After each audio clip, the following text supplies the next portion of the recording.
You're a snake in the grass, low down, dirty, just a snake in the grass. You're a snake in the grass, low down, dirty, just a snake in the grass. You ain't no good to me. What's up, y'all? This is Ty. Y'all don't know nothing about that. Y'all know nothing about that midnight star. Just a snake in the grass. Well, you're a snake in the grass. It ain't no good to me. Something like that. There was something. Do you think I am? I don't remember the words, but that was my joint. But what's up, y'all? This is Ty. I am here to review Season 5, Episode 13 of Tyler Perry's soap opera drama comedy, The Oval. And the episode is titled A Snake in the Grass. That's why I did that song. See that connection? Y'all go look that song up. That's a real song if y'all don't know about it. But anyway, before I get into this review of this episode, I have to give a shout out to my lovely subscribers. Those of you who left comments in last week's video. I wrote your names down right here. All right, let's go. We got shout outs to Raindrop, W. Dean Korea. Hope I'm pronouncing that right. Miss Lavender, Coy, Karima Khadijah, Calandra Antonelli, Susan Keys Stewart, Lamont Simpson, Miss Tasha, Quiet Guy, Baby Beans, Always Mimi, The R.C. Kroger, June BLC. Did I miss somebody? No, that's everybody whose names I saw, and all the rest of you wonderful people. I love you all. You know who you are. Don't take it personal. If I didn't say your name, I'll get you next time. But remember, I basically mostly do it based on who I see that's left a comment on the previous Oval video. So if you left a comment on the previous Oval video, I write your name down, and that's how I do it. It's not off, and sometimes I try to go off memory, but that don't be working sometimes. But anyway, I thank you all for holding this channel down, for keeping this channel going and growing. I do appreciate that. You hit that like button, you hit that subscribe button, you hit that comment section, and that's what we gotta do. That's what it's all about. All right, with that being said, let's get down to this review. Crazy Jason done showed up at Alan's apartment. Now, listen, Jason is more skilled and qualified, in my opinion, than most of the Secret Service, because he can get in and out of places with no problem, while these other ones can't seem to do it. Don't you notice that?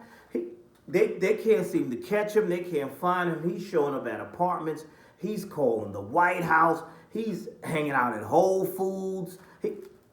He's riding bikes. Nobody can catch this guy. Nobody. So I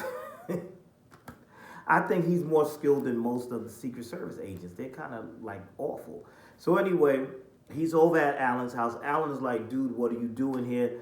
And he's telling Alan, yo, who's that guy laying there talking about Dell? What is he doing here? I don't trust him, this, that, and the third. And I'm like, you don't even know who he is. I don't know him. I don't trust him. Dell wakes up. Alan is first trying to get Dell to go back to bed. Dell wakes up. He tells Dell go make some breakfast. I think he was saying go make breakfast for Crazy Jason. And he's like, Dell's like, oh, hell no, I'm out of here. I'm leaving, which I don't blame him. But as he goes to leave, he opens the door, and who is it? Kyle. So he's like, oh, but he was quick on his feet. So he tells Kyle, you're so impatient. I was going to see you. So that was a clever way of getting Kyle to prevent Kyle from coming into the apartment. That was a clever way. So he's going to go with him. So meanwhile, when Alan goes back in the room, like I said, Jason done disappeared again. Is he under the bed? Is he in the closet? Is he up on the roof?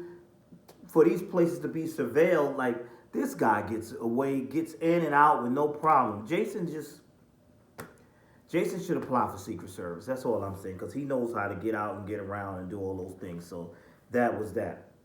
Then we move on down to Shaggy, a.k.a. Alonzo, because, he's always got that paranoid Shaggy from Scooby-Doo look on his face.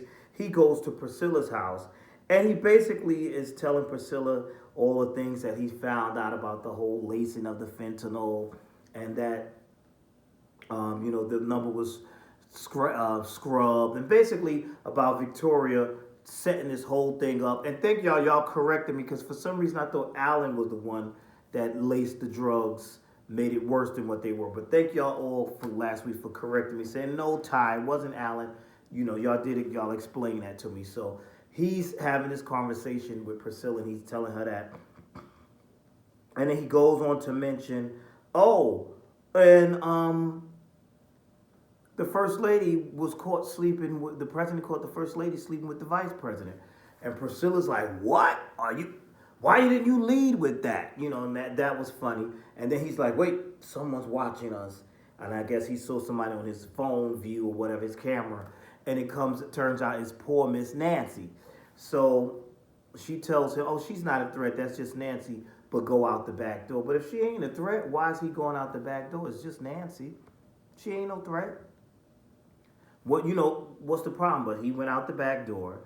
And Nancy knows she works at the White House, so I don't understand what the issue was. But with her seeing Alonzo, what would have been the real issue? She knows that Priscilla works at the White House. A co-worker is over Secret Service. But I guess, whatever. So he goes out the back door. Nancy comes in. Oh, Lord, help me. Oh, Lord, he put me out. I ain't got nowhere to go. Oh, he called me on types of names. No, he called you the truth because you were low down and dirty. I'm just saying, you want sympathy. You slept with the man's daddy. You had a baby by the man's daddy. You really enjoyed the man's daddy's penis more than you enjoyed the man. I think it was kind of justified, the names he called you.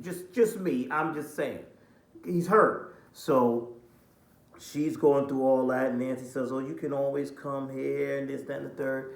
And then Miss Nancy calls Sam and tells Sam, listen, I'm over at Priscilla's house, but I heard Richard is at the bar. Please go get him and tell him if he wants me to, let him know if he want me to come home. It's up to him. I'm there for you.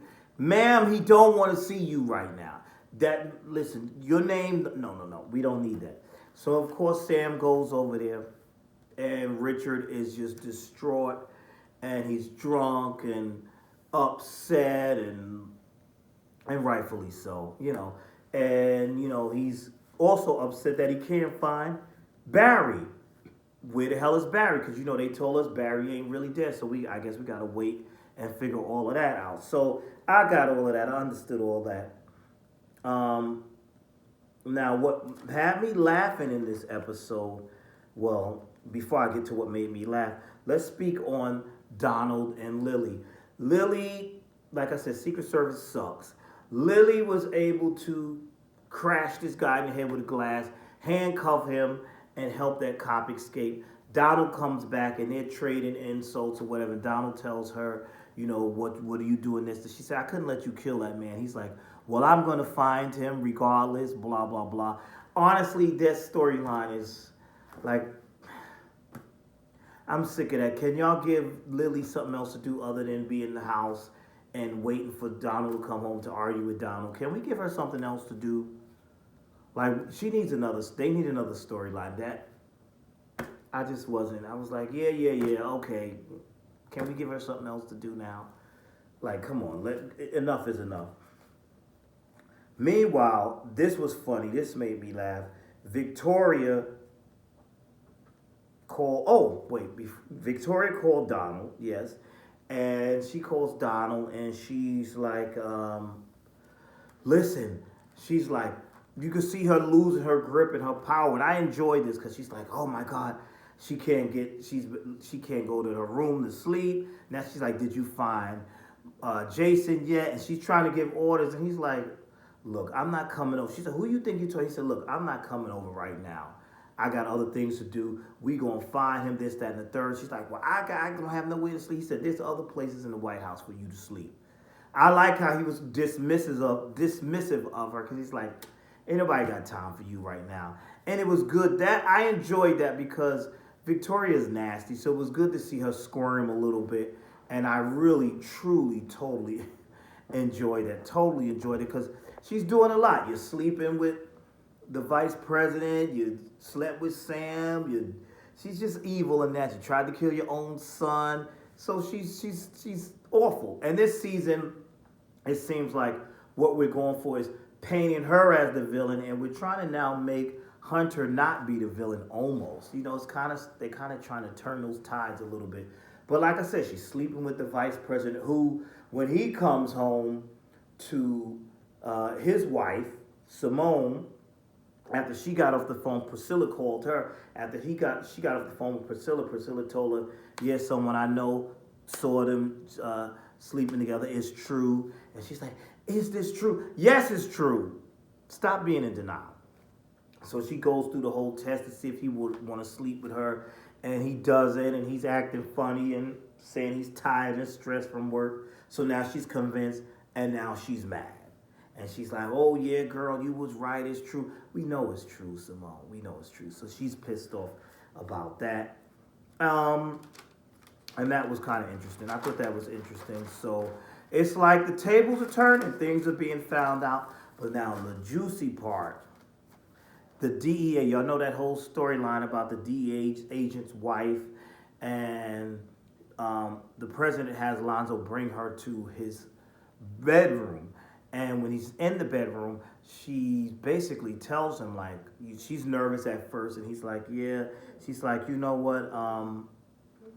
We met you and the first lady at an event, this, that, and the third. My husband met. And he was like, do you know if your husband knows my wife? She said yes. And then he started asking questions. Homegirl said she was nervous and everything. Then she pulled out her phone and played a recording. And the recording had Victoria and the whole plot about poisoning the drugs and where can we get these drugs? Oh, at this pharmacy. Oh, I see. Make sure he gets this. Make sure. And then that whole thing about getting rid of him and all of this stuff. And oh, it worked. And he can't. His kidneys are failing. This, that, and the third. But he didn't die. So all of that, he knows all about all of that. So this lady, the DEA's wife, she's like, I'll do anything for you. And he was like, anything? Now I'm thinking she's saying sex. He tells Lonzo, give me your gun. And he tells her, go in there and blow her brains out, saying go blow Victoria's brains out. She said, look, I'll do anything. I ain't say that kind of anything. You know what I'm saying? I'll get on my knees. That's what she was talking about, getting on her knees or being on her backside. That's what she wasn't talking about killing nobody. So he said, well, I get it. Okay, you're not about that life. Cool. But he said, thank you for everything you've done. And he said, you know what? We're going to handle it from here. And your husband is a dead man. She said, well, can you wait and give a week till I get the insurance policy together? And he was like, you know what, Lonzo, work on that life insurance policy. Let's expedite that. I don't know how they expedite, but okay, they're going to expedite the life insurance policy I didn't know that he had that kind of power, but apparently he does. So we're going to expedite the life insurance policy so that the DEA agent can be killed off or whatever. And she says, well, thank you. Anytime you need me. So I guess she'll be back to give him what he needs sexually. Who knows? But they played that tape. And he said, you know what? They played the recording. He gave orders. He said, I want y'all to arrest Victoria and the vice president for attempting to kill the president of the United States. And that's where the episode ended. And to me, that's when it was, really starting to get good. And I'm like, okay, so they want to arrest Victoria. It's good to see Victoria getting treated bad because she's been so nasty all these seasons. So it felt good. And from it looks like in the previews, they actually are going to arrest her and rough her up. I'm enjoying that. I think that's good. So, like I said, the tables seem to be turning here. Still seem to be turning. So that's all I have with this episode. What did you guys think about this episode? Did you enjoy this episode? Was it a snooze fest for you? It was moving a little slow for me. I like the action. I like all the action. But, that payoff in the end was interesting. I'm like, okay, good. Let's arrest her. So next week we'll get to see her get arrested. With Sharon, I asked this in every review. When are they going to show us Sharon? Where's Barry? When they're gonna, because we know that he's not dead, according, when they went to look at that body, that wasn't his body. So where is he? I guess time will tell. We gotta wait. I don't know. We just have to wait. So that's all I have for now. Thank you for watching. Tell me your thoughts down below. Please like, comment, and subscribe. And I will see you all in the next video.